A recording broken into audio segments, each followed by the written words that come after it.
Hello everyone, আসসালামু আলাইকুম। নতুন একটি ভিডিওতে স্বাগত জানাচ্ছি। আশা করি সবাই ভালো আছেন, সুস্থ আছেন। আমরাও আলহামদুলিল্লাহ ভালো আছি। আজকে ১০ রোজা আলহামদুলিল্লাহ।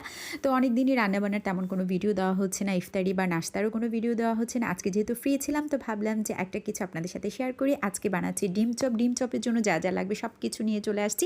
আলু ম্যাশ করা হয়েছে, তারপরে পেঁয়াজ বেরেস্তা, শুকনা মরিচ, ব্রেডগ্রাম, ডিম আর একটা ডিম ফাটিয়ে নিয়েছি যেটা চুবিয়ে বানাবো। এখন প্রথমে আমি পেঁয়াজ বেরেস্তা আর শুকনা মরিচগুলো দিয়ে আলুটার সাথে ভালো করে মাখিয়ে নিচ্ছি, সাথে একটু লবণ তো অ্যাড করেছি। এক একজন এক একভাবে বানান। আর ডিম চপ সবারই কম বেশি পছন্দ, যেহেতু আজকে বানাচ্ছি কেননা আপনাদের সাথে শেয়ার করা যায়। এক একজন হয়তো বা এক একভাবে বানান, কিন্তু আমার কাছে মনে হয় ডিম চপের রেসিপি কম বেশি সবারই একরকম হয়ে থাকে।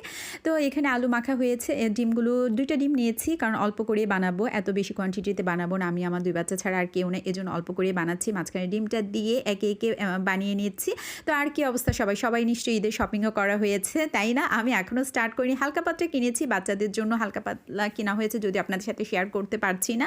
যদি পসিবল হয় ইনশাল্লাহ নেক্সটে তো শেয়ার করব। তো একে একে আমার ডিম চপ বানানো হয়ে গিয়েছে। এবার আমি ডিমে চুবিয়ে, ব্রেডগ্রামে চুবিয়ে বানিয়ে নিব। বানিয়ে 1-1.5 ঘন্টার জন্য ফ্রিজে রেখে দিব। যখন ইফতারি টাইম হবে হাফ অ্যান আওয়ার আগে ভাজলে হবে। এই যে দেখেন একে একে বানানো হচ্ছে। বানিয়ে নিচ্ছি ডিম চপ। আর ইফতারির ডিম চপটা কিন্তু বাচ্চারাও খেতে পছন্দ করে, আমরা বড়রাও কম বেশি খেতে পছন্দ করি। সো রেডি, ইনশাল্লাহ নেক্সট ভিডিওতে কী করছি আপনাদের সাথে শেয়ার করব। আল্লাহ হাফিজ।